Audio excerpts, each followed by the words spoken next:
बिहार की राजनीति में जन सुराज पार्टी के संस्थापक प्रशांत किशोर के आरोपों पर सियासत तेज हो गई है। एनडीए नेताओं पर भ्रष्टाचार के गंभीर आरोपों का जवाब देते हुए केंद्रीय मंत्री चिराग पासवान ने कहा कि प्रशांत किशोर लगातार दावे कर रहे हैं, लेकिन ये देखना जरूरी है कि क्या उनके पास ठोस तथ्य हैं या ये केवल राजनीतिक बयानबाजी है।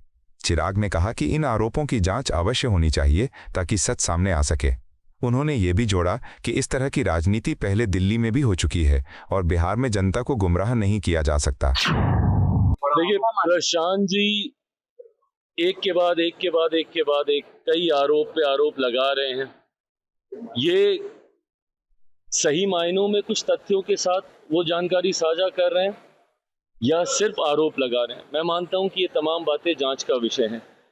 ऐसी राजनीति एक बार हम लोगों ने दिल्ली में भी देखी थी, जब दिल्ली में भी एक मुख्यमंत्री बनने से पहले आम आदमी पार्टी के एक नेता आए थे और आरोपों की सूची उन्होंने लगा दी थी, और उसके बाद जब उनके पास वक्त आया कि उस सूची पे वो कुछ कार्रवाई कर सके तो उन्होंने एकदम खामोशी साध ली थी।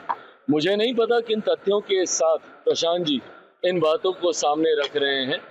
मैं मानता हूं कि जिन जिन के ऊपर आरोप लगाए गए हैं वो पूरी तरीके से सक्षम हैं अपना पक्ष रखने के लिए। उनमें से कुछ नेता ने बहुत प्रमुखता से मानहानि का दावा भी किया है, और भी जो स्पष्टीकरण की जरूरत पड़ेगी समय समय पर ये आरोप लगाएंगे, वो जवाब देंगे। दूध का दूध पानी का पानी अपने आप हो। तमिलनाडु के करूर में हुई भगदड़ की दिल दहला देने वाली घटना पर सियासी प्रतिक्रियाएं जारी हैं। भाजपा विधायक राम कदम ने इस त्रासदी को बेहद दुखद बताते हुए कहा कि 41 से अधिक लोगों की मौत ने पूरे देश को झकझोर दिया है। उन्होंने कहा कि बिखरे जूते और फटे कपड़ों के दृश्य दर्द को और बढ़ा रहे हैं। कदम ने अपील की कि इस कठिन समय में सबसे ज्यादा ध्यान प्रभावित परिवारों पर होना चाहिए। साथ ही उन्होंने जोर दिया कि जिम्मेदार लोगों की पहचान कर, चाहे वे नेता हों, अभिनेता हों या कोई और, उन्हें कानूनन जवाबदेह ठहराया जाए। ये जो दक्षिण के प्रांत में जो त्रासदी हुई है बहुत ही पीड़ादायक है, बहुत ही दर्द है। 41 से अधिक लोगों ने अपनी जान गंवाई है, और वहाँ पर जिस प्रकार का चित्र सामने आया कि फटे हुए कपड़े, छूटे हुए जूते, और वो जो दर्द उस चित्रों से सामने आया वो बेहद दिल को रुलाने वाला, रुदन कराने वाला दर्द है।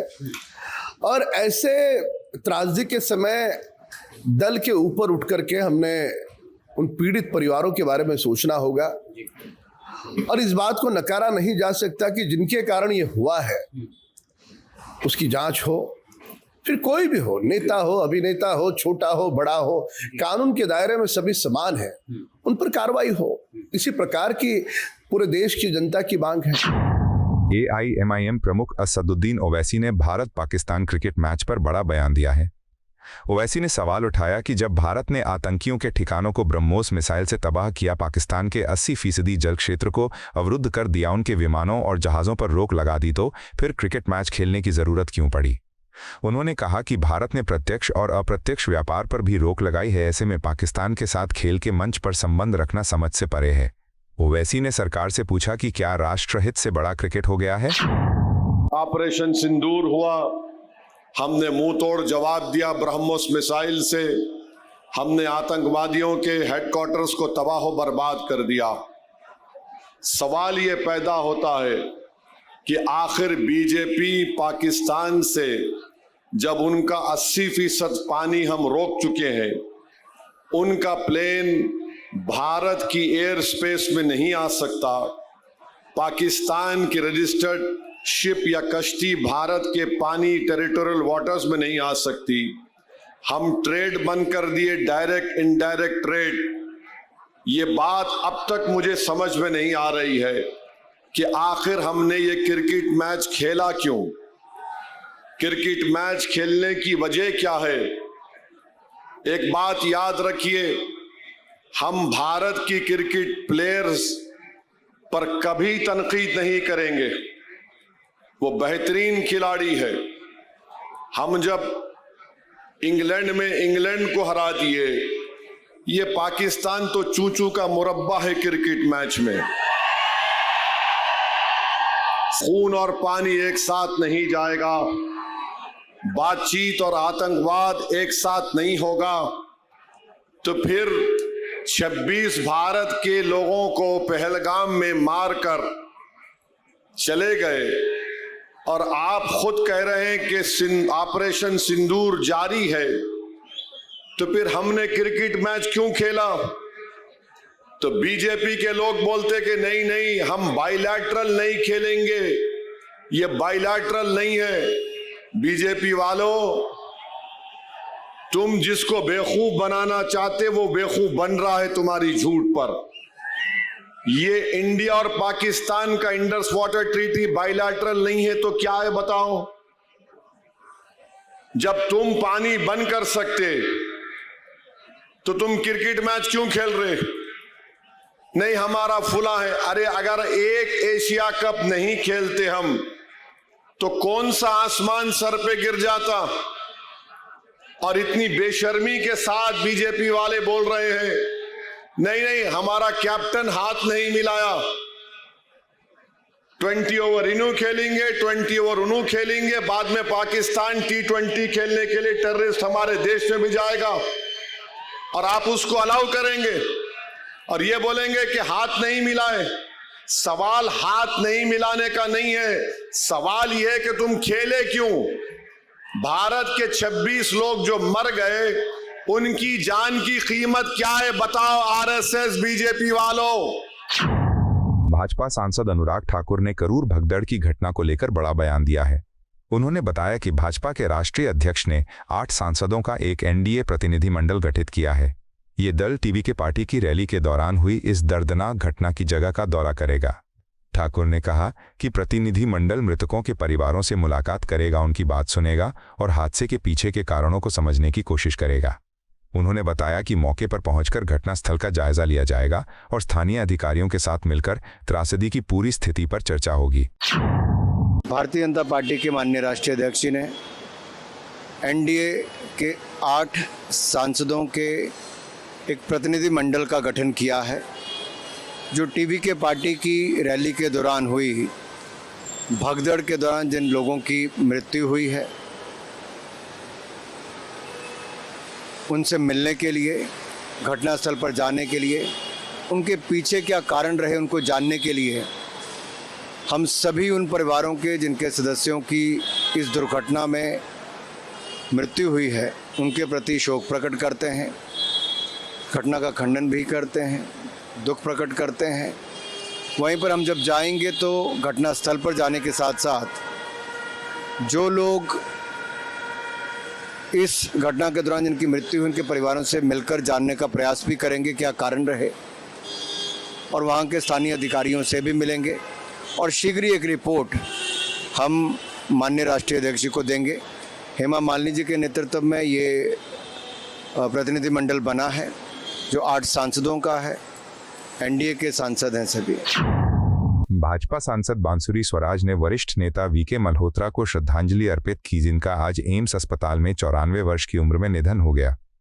उन्होंने कहा, वीके मल्होत्रा भाजपा के ऐसे स्तंभ थे जिन्होंने पार्टी को शुरुआती दिनों से मजबूती दी। उनका जीवन राष्ट्र जन कल्याण और भाजपा के समर्पण की मिसाल था। दिल्ली भाजपा के पहले अध्यक्ष मल्होत्रा जी ने संघ विचारधारा के विस्तार में अहम भूमिका निभाई। उनकी कमी पार्टी के लिए अपूरणीय रहेगी। मल्होत्रा पूर्व सांसद तथा दिल्ली के मुख्य कार्यकारी पार्षद भी रह चुके थे।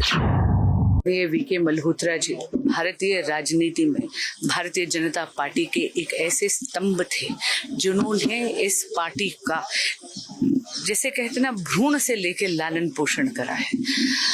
उनका देहांत एक ऐसी क्षति है जो शायद समय भी भर नहीं पाएगा। उन्होंने अपना पूरा जीवन इस राष्ट्र को समर्पित करा, जन कल्याण को समर्पित करा और भारतीय जनता पार्टी को और सुदृढ़ और मजबूत बनाने में समर्पित करा। ईश्वर उनकी आत्मा को सद्गति दे और परिवार और सभी भारतीय जनता पार्टी के कार्यकर्ता जो आज शोक में डूबे हुए हैं उनको इस क्षति को झेलने का संबल दे। ओम शांति। वरिष्ठ भाजपा नेता वीके मल्होत्रा के निधन पर पूर्व केंद्रीय मंत्री विजय गोयल ने शोक व्यक्त किया। उन्होंने कहा, आज पूरी दिल्ली प्रोफेसर विजय कुमार मल्होत्रा जी को याद कर रही है। उन्होंने अपने स्वास्थ्य का बहुत ध्यान रखा। 93 वर्ष की आयु में वे हमें छोड़कर चले गए। उनका जीवन पार्टी और देश के प्रति समर्पण की मिसाल था। मल्होत्रा जी ने भाजपा को मजबूत बनाने में अहम भूमिका निभाई। उनकी कमी खलती रहेगी। वीके मल्होत्रा दिल्ली भाजपा के पहले अध्यक्ष थे और सांसद भी रह चुके हैं। प्रोफेसर विजय कुमार मल्होत्रा को मैं ही नहीं, पूरी दिल्ली याद कर रही है जी।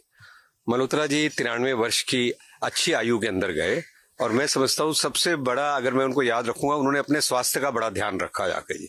लोग तो उनको केवल राजनीतिज्ञ के रूप में देखते हैं, किंतु मैं समझता हूँ कि वे न केवल हंसराज कॉलेज के अंदर प्रोफेसर शिक्षाविद थे, बल्कि वे इंडियन ओलंपिक एसोसिएशन और आर्चरी एसोसिएशन से भी जुड़े हुए थे जी। शुरू में भारतीय जनसंघ के संस्थापकों में से एक विजय कुमार मल्होत्रा भी थे, जिन्होंने दिल्ली के अंदर पार्टी को बढ़ावा दिया। उस समय मल्होत्रा जी, मदन लाल खुराना, चरतीलाल जी गोयल, केदारनाथ साहनी, ये सब हुआ करते थे नेता, जिन्होंने पार्टी को काफी आगे बढ़ाया। 1967 में वे दिल्ली के मुख्य कार्यकारी पार्षद बने और मुझे याद है आज भी, दिल्ली उस समय बड़ी चमकी थी उनके नेतृत्व के अंदर। और मल्होत्रा जी के साथ तो मेरी बड़ी खट्टी मीठी यादें हैं, क्योंकि हमने तो सारी राजनीति उनके साथ ही की है। और मैं ये कहूंगा कि अगर किसी ने संघर्ष सिखाया तो वो मुझे मल्होत्रा जी ने संघर्ष सिखाया राजनीति के अंदर। तो और मुझे उनके साथ काम करने का बड़ा मौका मिला। और मैं समझता हूं कि मल्होत्रा जी ने, चाहे वो गो हत्या आंदोलन था या शिमला समझौता था, ऐसे बहुत सारे आंदोलनों के अंदर भाग लिया। बहुत सारे नौजवानों के लिए वे हमारी प्रेरणा के स्रोत रहे। और मैं ये देखता था कि उनके घर हमेशा खुले रहते थे और कार्यकर्ताओं से मिलने में उनको आनंद आता था और वे खुल के राजनीति करते थे जाके। तो इसलिए दूसरी पॉलिटिकल पार्टियों से भी उनके अच्छे संबंध थे और राजनीति के अंदर उनके योगदान को भुलाया नहीं जा सकता। लोकसभा में विपक्ष के नेता राहुल गांधी के बिहार में 16 दिनों तक चलने वाली वोटर अधिकार यात्रा पर राजद सांसद सुधाकर सिंह ने प्रतिक्रिया दी है। उन्होंने कहा, राहुल गांधी हों या देश का कोई भी अन्य नेता, कोई भी लगातार 16 दिनों तक बिहार में नहीं रुका। राहुल गांधी की ये यात्रा उनकी बिहार के प्रति गंभीरता और प्रतिबद्धता को दर्शाती है। उन्होंने गांव-गांव, गली-गली जाकर लोगों से सीधे संवाद किया, जो उनकी मेहनत और जनता से जुड़ाव का प्रमाण है। इस यात्रा का उद्देश्य मतदाता अधिकार और चुनावी गड़बड़ियों को उजागर करना है।